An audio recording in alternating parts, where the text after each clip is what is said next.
Bapak, Ibu, saudaraku yang terkasih dalam Tuhan, kekasih Kristus, sangat senang bisa berjumpa dengan saudara di hari ini. Doa harapan saya semua dalam keadaan sehat dan setiap ujian yang sedang kau alami, kau mampu melewatinya, mampu mengatasinya, karena tentu saja engkau berharap dan membesu kepada Yesus yang sang juru selamat itu, saudara. Roh Kudus akan memberi kau kekuatan, karena pencobaan yang kau alami bukanlah pencobaan yang besar, pencobaan yang biasa. Karena saat engkau dicobai, Dia Allah setia dan adil, memperhatikan, melihat, menyaksikan apa masalahmu. Yang penting kau berseru kepadanya, dan ada hikmat yang diberikan, sehingga kau mampu mengatasi masalahmu. Haleluya. Saudara, sebelum kita belajar hari ini, mari kita berdoa bersama-sama agar Roh Kudus menuntun kita dalam seluruh kebenaran firman. Bapa yang baik, Bapa di surga, terima kasih buat hari yang kau beri. Terima kasih buat kesehatan yang kau berikan. Bapa, kami berdoa untuk saudara kami yang sedang sakit, sembuhkanlah dengan biru-biru darah Yesus. Dan setiap masalah yang datang, engkau menyelesaikan dengan bantuan Roh Kudus-Mu. Ya Bapa, sebentar kami mengenal, belajar firman-Mu, tuntun kami mengerti rahasia yang ada di dalamnya, agar kami boleh melakukannya dalam kehidupan kami sehari-hari, sambil kami menantikan kedatangan Tuhan kedua kali, iman kami tidak gugur di tengah jalan. Dalam nama Yesus yang berdoa. Haleluya. Amin. Terkasih Tuhan, tema kita hari ini, jangan pernah mencemari tempat pertiduranmu.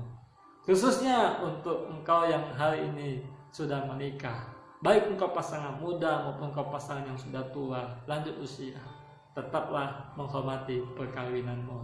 Terkasih Tuhan, mari kita membaca dalam Ibrani pasal 13 ayat yang ketiga. Hendaklah kamu semua penuh hormat terhadap perkawinan, dan janganlah kamu mencemarkan tempat tidur, sebab orang-orang sundal dan pezina akan dihakimi Allah. Selesai, saudara. Paulus memberikan tulisannya kepada jemaat Kristen pada waktu itu, ataupun orang-orang Ibrani yang tersebar di wilayah luar dari kota Yerusalem.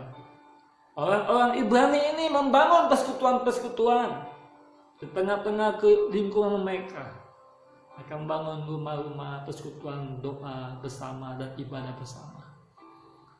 Dan ternyata pada waktu itu lingkungan di mana orang-orang Ibrani ini berada begitu hidup dalam keduniawian, yang Paulus sorot dalam suratnya untuk dia ingatkan kepada jemaat pada waktu itu, agar mereka menaruh hormat akan perkawinan mereka, dan jangan sampai mereka mencemari tempat pertiduran mereka.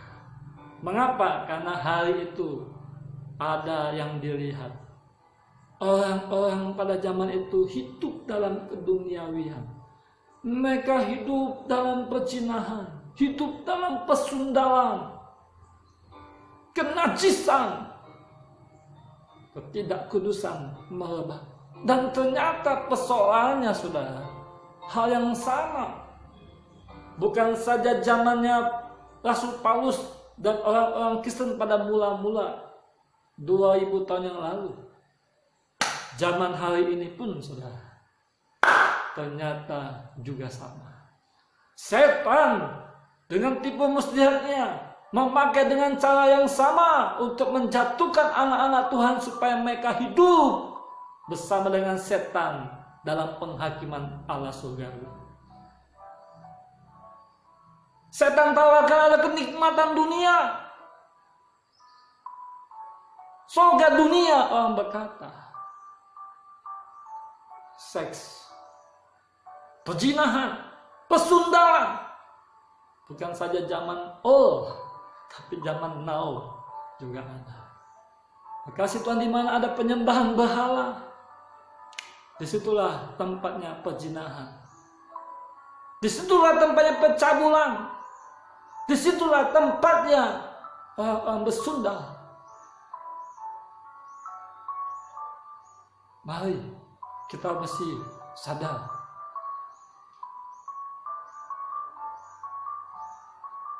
Dikatakan bahwa setan atau iblis berjalan keliling seperti singa yang mengaum-ngaum hendak menelan mangsanya. Maka kita diminta Tuhan untuk sadar dan berjaga-jaga. Sadar, saudara, hati-hati dengan tipu muslihatnya. Saya kuat. Hati-hati, saudara. Ada banyak jebakan hari-hari ini, khususnya melalui media sosial.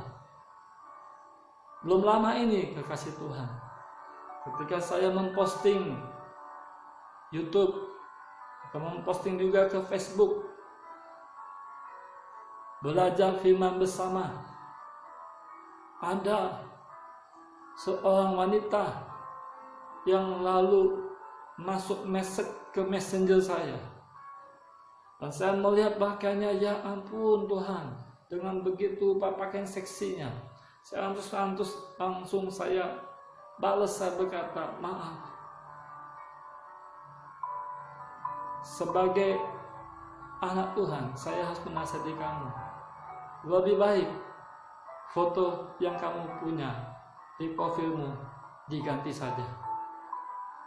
Hal itu mengundang syahwat para laki-laki hidung belang. Jangankan laki-laki hidung belang, hidung yang tidak belang pun melihat juga nanti ke sana jatuhnya. Karena setiap laki-laki lahir mata, turun ke hati, bawa mati. Saya langsung komen. Lalu dia balik balas, minta nomor WA saya.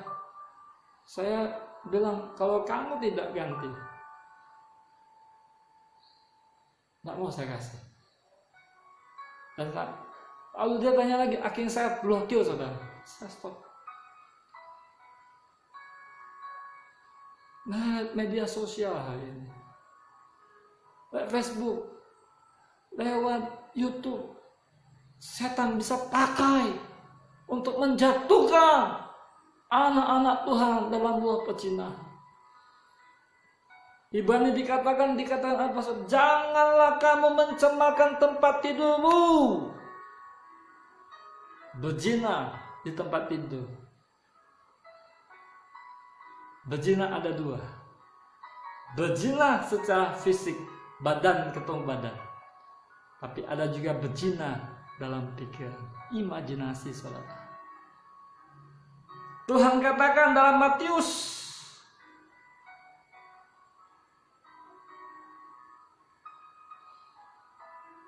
pasal 5 ayat 27-28. Kamu telah mendengar firman, jangan berzina.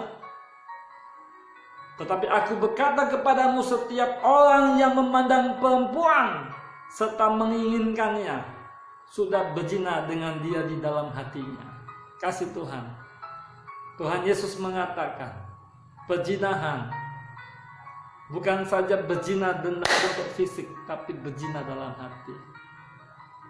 Perhatikan tempat tidurmu, saudara.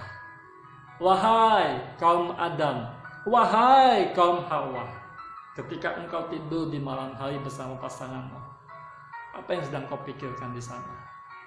Kalau engkau sedang berimajinasi dengan pasangan yang lain, dengan orang lain selain pasanganmu, engkau sedang berzina di dalam tempat pertiduranmu. Engkau mengotori ranjangmu, dan engkau mencemarkan ranjang tempat tidurmu, saudara. Dan Alkitab mengatakan, siap engkau akan dihakimi Allah. Sempurnalah engkau, karena Bapa yang sempurna. Allah kita kudus adanya. Allah tidak bercemar dengan dosa, saudara, kekasih. Wahai engkau yang sudah berkeluarga, perhatikan baik-baik. Pada waktu engkau tidur, saat engkau bersama dengan pasanganmu, jangan sampai engkau sedang memikirkan orang lain, memikirkan mantan, memikirkan tetanggamu, memikirkan orang lain di luar sana yang kau rasa itu orang yang baik, ganteng, keren, cantik, seksi, bohai, dan segalanya, saudara. mintalah pengampunan daripada Tuhan. Sebab kerajaan surga sudah sangat dekat. Bertobatlah. Bertobat dalam nama Yesus. Tidak bisa bertobat dalam nama yang lain. Karena nama Yesuslah, karena Tuhan Yesuslah yang sanggup mengampuni dosamu. Jika engkau mengaku dosa, maka Dia Allah yang setia dan adil, yang mengampuni semua dosa pelanggaranmu. 1 Yohanes 1:9. Tinggal minta ampun, saudara. Tuhan ampuni aku berdosa. Jadi ingat, berzina dalam bentuk fisik Tuhan tidak suka. Dosa. Badan kebentuk badan. Tapi berzina dalam pikiranmu sama dosanya, saudara. Engkau menutupi bisa. Mampu engkau menutupi dari pasanganmu. Bisa. Karena toh memang tidak ada pasangan, tidak ada orang perempuan yang berzina atau laki-laki berzina di ranjangmu. Tapi dalam pikiranmu, pasangan tidak menimba. Tapi Allah di surga. Hati-hati gunakan matamu. Hati-hati gunakan matamu. Allah Bapa di surga melihat ke bawah. Hati-hati gunakan matamu. Hati-hati gunakan pikiranmu. Hati-hati gunakan otakmu. Allah Bapa di surga melihat ke bawah. Hati-hati gunakan otakmu. Kasih Tuhan. Ada mata Tuhan yang melihat dimanapun kita berada. Di ranjang kita. Di halaman depan. Halaman belakang. Waktu engkau bekerja. Waktu engkau tidur. Waktu engkau di kamar mandi. Di mana saja engkau berada. Mata Tuhan melihat. Dan melihat yang baik. Dan melihat yang jahat. Karenanya saudara, mari kerjakan keselamatan kita dengan rasa takut dan gentar. Karena ada Allah di samping kita. Bahkan dikatakan Roh Kudus ada di hidup kita. Ada tinggal di hidup kita, di hati kita. Dia bertahta. Ibrani pasal 3 pasal 5b dikatakan, aku sekali-kali tidak akan pernah membiarkan engkau dan sekali-kali tidak akan meninggalkan engkau. Dia ada di sini. Saudara, hiduplah dalam kekudusan. Jangan pernah mengotori ranjang tempat pertiduranmu bersama pasanganmu. Haleluya. Kalau engkau pernah melakukannya, saya mau kasih tahu, ada kabar baik untukmu. Tuhan masih sanggup mengampunimu. Asal engkau mengaku dengan Tuhan, minta ampun, dan jangan lagi ulang. Jangan ulangi lagi, saudara. Tuhan Yesus memberkati. Kita berdoa. Bapa yang baik, terima kasih buat pencerahan firman-Mu hari ini bagi kami. Hamba berdoa secara khusus untuk pasangan-pasangan yang sudah menikah di hari ini, yang mendengarkan firman Tuhan di hari ini. Tuntun setiap kami Tuhan untuk hidup menghormati perkawinan dan menjaga ranjang pernikahan kami. Dalam takut dan gentar, dalam cinta akan Tuhan, kami mengasihi pasangan kami. Sejak kami mengikat diri kami masing-masing terhadap pasangan, sampai kakek nenek, sampai maut memisahkan, kami tetap bersama dengan Kristus, menjaga utuh pernikahan kami. Dalam nama Yesus yang berdoa. Haleluya. Amin. Saudara, jika firman ini boleh menjadi berkat bagi saudara, bagikan kepada saudara seimanmu, khususnya mereka yang sudah menikah, agar mereka memperoleh berkat yang sama, menjaga, mempertahankan pernikahan dan menghormatinya dengan menjaga ranjang tempat di mana kita tidur. Tuhan Yesus memberkati.